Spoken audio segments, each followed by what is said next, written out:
¿Qué tal, mis queridos amigos? ¿Cómo estáis? Bienvenidos. Espero que vaya todo muy bien por ahí. Mira lo que llevo. Sí, es un Alfa Romeo Tonale, y además la versión híbrida enchufable con la etiquetita cero famosa que llevo ahí puesta, ahí delante. Un coche que ya salió en el canal y sobre el que, si recuerdas, sigues el canal, hicimos un directo en el que te conté todas las particularidades del vehículo. Pero ahora lo que estoy haciendo y lo que te voy a contar son mis conclusiones del coche después de haberlo estado conduciendo durante muchos días, una semana, haber podido viajar con él y en definitiva tener una familiarización con el vehículo muy superior a la que se puede tener con una simple toma de contacto en un viaje de un día, que es lo que hicimos en aquel momento. Bueno, este Tonale es un coche muy importante para Alfa Romeo, o al menos era muy importante en sus previsiones y en sus predicciones. Estamos hablando de que Alfa Romeo volvía con un nuevo paquete de inversiones y nuevos vehículos, y un sub-C es lo máximo que se puede vender en un mercado como el mercado que tenemos hoy en día. Es lo que más compra la gente, es un segmento en el que hay que estar. Y así Alfa Romeo, después de haber sacado el Stelvio, un coche por cierto excelente a nivel de conducción y de chasis, al que estropea un poco simplemente la parte del diseño interior, elemento que ya está solucionado en este vehículo, lo que se refiere a las interfaces multimedia y etcétera. Y también, desgraciadamente, hay que decirlo, a la postventa. Son bastantes las personas que me cuentan que están muy descontentas con la postventa de Alfa Romeo. Bueno, pues, en fin, aparece el Tonale, que es un vehículo que además se ha hecho muy rápido, como se hizo el Giulia y el Stelvio, que sabéis que, como estoy diciendo, son coches que me encantan, por otro lado,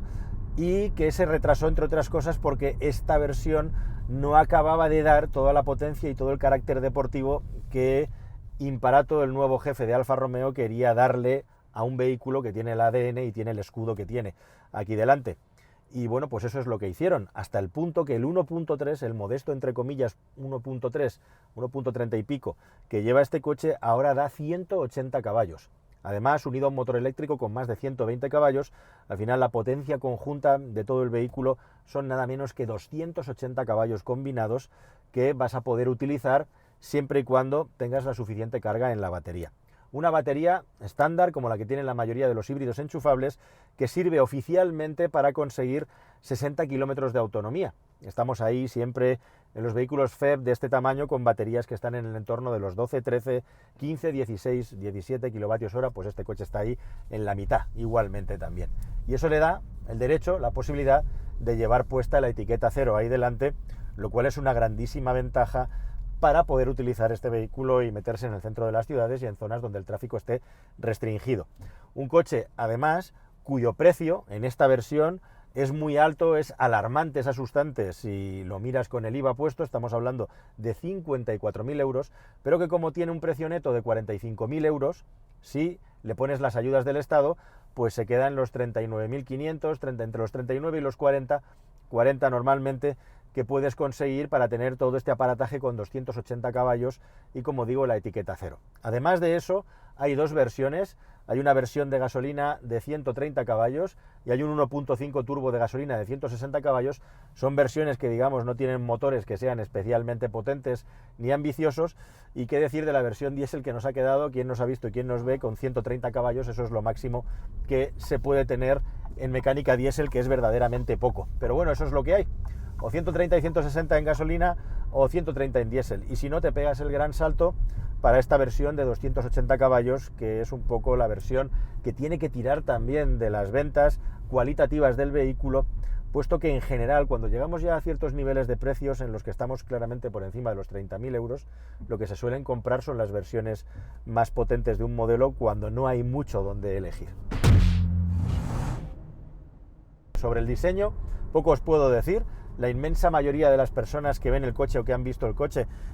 pues opinan que es un vehículo muy bonito y muy agraciado. Estéticamente es un coche que sin duda está conseguido, y por ahí, por la vista, por los ojos, es donde Alfa Romeo ha conseguido convencer a muchísimas personas y a muchísimos usuarios de comprar los vehículos de su marca. Una estética en el exterior que sí tiene importancia porque condiciona algo como es la habitabilidad del vehículo, y la habitabilidad del vehículo es tirando a media-baja en comparación con el resto de automóviles que hay en el mercado. específicamente en las plazas traseras, aunque con el tamaño que tiene el coche aquí caben 4 personas por encima del 1,85 ya, con un poquito menos de altura en la cabeza, pero suficiente para que 4 personas viajen con mucha comodidad. Y tenemos el plus, el extra, que sin tener un maletero de récord, tenemos un maletero de 500 litros, que ya es una cifra importante y es una cifra interesante. Bueno, haciendo un pequeño repaso del coche de arriba abajo, un pequeño análisis, lo que encuentras a la hora de conducirlo es que la gente de Alfa Romeo ha intentado por todos los medios dotar a este coche de un tacto de dirección y un tacto de conducción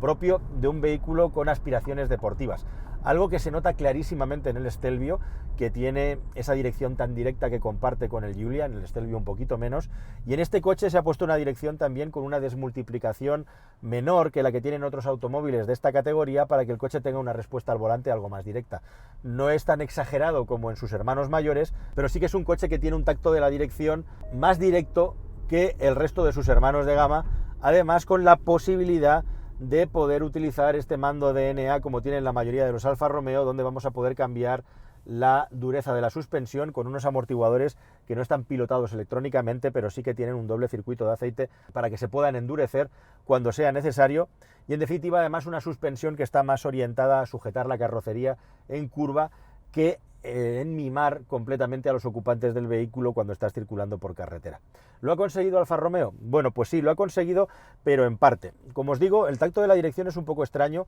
porque por un lado es bastante directa, pero por otro lado está muy asistida, especialmente cuando vamos en los modos de conducción más tranquilos, y al final es un vehículo que resulta tremendamente agradable para circular por ciudad, para moverse a baja velocidad, y que cuando vas en carretera también tiene ese tacto de la dirección, pero cuando llegas un poco a los límites del vehículo o cuando pasas por irregularidades puede llegar a ser un pelín tosco, un pelín brusco, aunque eso ya pasa cuando vas muy rápido. La suspensión, como digo, es una suspensión de calidad, pata negra, y no hay que olvidar que venimos de una base que es la misma que la del Jeep Compass. Este coche tiene la peculiaridad, la particularidad de que es una mezcla entre elementos de Stellantis y elementos que no son de Stellantis. Por ejemplo, los motores no coinciden ni en potencia ni en cilindrada, e igualmente también algunas soluciones de la suspensión son propias de Alfa Romeo, y aquí se han preocupado de que el coche tuviera ese estatus. Al final el resultado en carretera no es malo. Yo creo que su hermano mayor, el Stelvio, tiene un equilibrio un poco superior en cuanto a cómo te sientes de compenetrado con el coche cuando haces una conducción rápida, pero este Stelvio está por encima de la media, a base, como digo, de ser algo más duro, a base de ser algo más rígido de amortiguadores que vehículos con los que compite. Este movimiento que estoy haciendo ahora mismo, pasando por una rotonda sin salirme del carril, con este nivel de planitud de la carrocería, no es muy fácil de encontrar en coches de este tipo. O sea que verdaderamente, con estos matices que te he contado, este coche es perfecto para el que quiere un SUV que tenga un tacto de conducción más propio que el de un Turismo, que ahora no tiene equivalente en su gama Alfa Romeo, que otros muchos que están mucho más orientados al confort. El tacto del freno, el tacto en general de los mandos del vehículo está muy bien, y además Alfa Romeo ha querido dejar en añadido, teniendo en cuenta que la mayoría de las versiones son automáticas, como es el caso de los híbridos enchufables siempre, estas dos grandísimas orejas, estas dos enormes palancas para utilizar el cambio, que están fijas y que son exactamente las mismas que te puedes encontrar, por ejemplo, en un Stelvio o en un Giulia, sea cuadrifoglio o sea una versión convencional. Así que ahí han tirado la casa por la ventana con estas palanquitas de aluminio pulido que tan buen resultado dan. En el mundo real, el coche podríamos decir que tiene una capacidad para hacer conducción eléctrica entre los 40 y los 60 kilómetros, por carretera más cerca de los 40, por ciudad alrededor de los 50. Si vas muy despacito es posible que te puedas acercar a los 60 efectivamente. Y luego por carretera, al final, si vas haciendo una conducción, digamos, alegre, si vas haciendo una conducción con cierto nivel de velocidad, el consumo tiende a subir claramente, incluso por encima del de algunos coches de combustión con hibridación ligera o sin siquiera con hibridación. El coche que me viene a la cabeza, el ejemplo más claro, por ejemplo, es el Mazda CX-5, al que ahora se le ha incorporado hibridación ligera. Las versiones del CX-5 que hay con el motor de gasolina, con 190 caballos, pues tienen unos consumos claramente inferiores a los de este coche, que cuando no está tirando de la batería va a tirar de un motor de 180 caballos. La potencia está por ahí muy cerca, ¿no? Y hay por ahí otros vehículos con un motor de gasolina turbo que tienen algo más de cilindrada, que igualmente gastan algo menos que este Tonale cuando la batería se ha agotado. Cuando la batería está cerca de terminar, como en la mayoría de híbridos enchufables, este coche se convierte en un híbrido convencional y por lo tanto lo que hace es aportar y restar energía a la batería, pero sin poder darnos ese plus, ese extra que dará siempre un vehículo híbrido enchufable cuando tenga la batería bien cargada, además de que permitirá igualmente poder proporcionar todos la potencia, todos esos 280 caballos que el coche anuncia. Y hablando de proporcionar potencia, la forma que tiene de transmitir la potencia al suelo este coche también es original y es muy interesante. Este coche es un tracción a las 4 ruedas, al final con todo el conjunto y con una batería grande y pesada, sus elementos auxiliares e igualmente el motor eléctrico, nos vamos a 1900 kilos de peso, algo que también influye en que Alfa Romeo tenga que poner una suspensión un poco más dura para sujetar bien la carrocería. La cuestión es que lo que tiene de peculiar es que es un tracción a las 4 ruedas sin una conexión mecánica entre el eje delantero y el eje trasero. ¿Cómo lo consigue? Pues imagino que ya lo estás intuyendo, ¿verdad? En este caso la transmisión térmica la tenemos en el eje delantero y a continuación la transmisión eléctrica la tenemos gracias al motor eléctrico que está colocado aquí detrás. Y es gracias a eso que podemos tener tracción a las 4 ruedas sin todas las pérdidas, todo el coste y todo el sobrepeso que comporta tener un eje, un árbol que una los dos ejes del vehículo. Así que de ese modo Alfa Romeo ha conseguido y ha querido hacer que este coche sea 4x4, algo que muchos fabricantes, por cierto, en sus híbridos enchufables no consiguen y hace porque no lo consideran oportuno en su nivel de desarrollo. Como puedes ver, siempre son muy vistosos y son muy agradables los asientos que fabrica Alfa Romeo y probablemente te he dicho que es un coche que está mejor resuelto que el Alfa Stelvio en su interior, te estés preguntando qué es en lo que mejora este vehículo. Bueno, pues para empezar, lo que tenemos es una excelente pantalla de última generación TFT, muy grande, muy generosa, ahí hay 12 pulgadas y es una instrumentación con una legibilidad muy buena, con unas grafías, con un toque clásico muy cálido y que nos permite cierto nivel de configuración, tener muy claro el reconocimiento de señales, en definitiva Alfa Romeo metiéndose no solamente en el siglo XXI, sino en un alto nivel de calidad en lo que se refiere a la pantalla de la instrumentación. E igualmente también la pantalla general, la pantalla del sistema de control del infoentretenimiento, es una pantalla que es como un móvil apaisado, con una proporción de 2:1, en la que tenemos suficiente tamaño como para poder manejarlo todo, los controles y los botones tienen un tamaño grande, aunque la pantalla no es gigante como se lleva hoy en día, y eso hace que tengamos, bueno, pues la posibilidad de poder decir por fin que un Alfa Romeo es un vehículo que tiene un sistema multimedia a la altura de lo que uno espera de un coche por el precio que está pagando, lo cual es algo que verdaderamente aplaudimos y por lo que también nos felicitamos. Como también nos felicitamos por el hecho de que todos los mandos de la climatización están colocados en un nivel por debajo y permiten ser utilizados mediante botones físicos que además son muy accesibles, ergonómicamente están en una posición muy buena y nos permiten poder configurar la temperatura, si así lo deseamos, de la manera más rápida, fácil y posible. Y dicho todo esto, lo más interesante igualmente que queda por repasar y por revisar es el diseño interior, teniendo en cuenta que en un Alfa Romeo siempre se cuida mucho, la calidad puede marcar la diferencia entre poder acabar decidiéndose uno por comprar uno de estos coches o por comprar un vehículo premium de otra nacionalidad, específicamente la alemana, que es el debate tradicional y general del que nunca acabamos de salir, aunque siempre se acaba decantando en mayor medida hacia los germanos que hacia los europeos. Así que, ¿qué tal funciona por dentro y cómo está hecho este Alfa Romeo Tonale?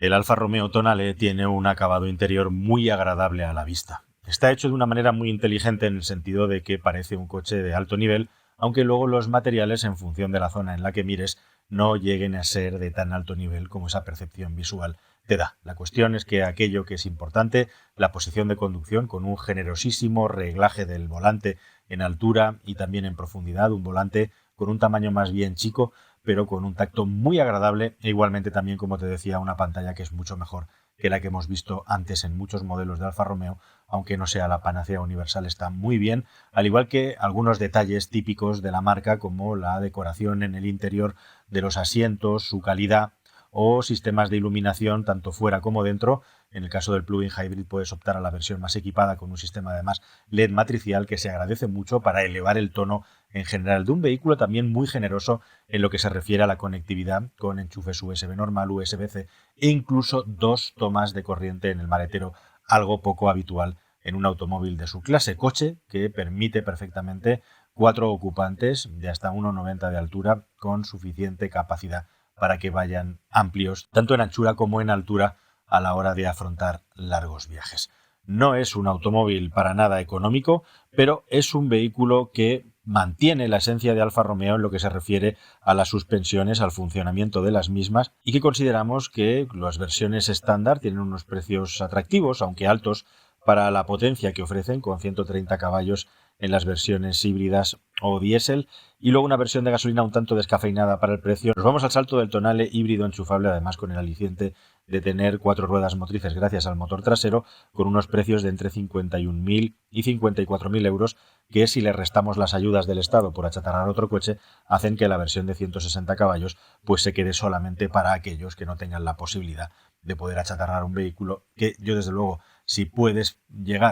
optar a la versión híbrida enchufable, recomiendo encarecidamente, porque es aquí donde le vamos a sacar el máximo jugo y partido a un coche que luego es bastante consistente a la hora de circular en modo eléctrico y cumplir con lo que promete en cuanto a autonomía. Nada más, querida familia, espero que este vídeo os haya parecido interesante como siempre y nos vemos en uno próximo que será más y mejor. Hasta el siguiente.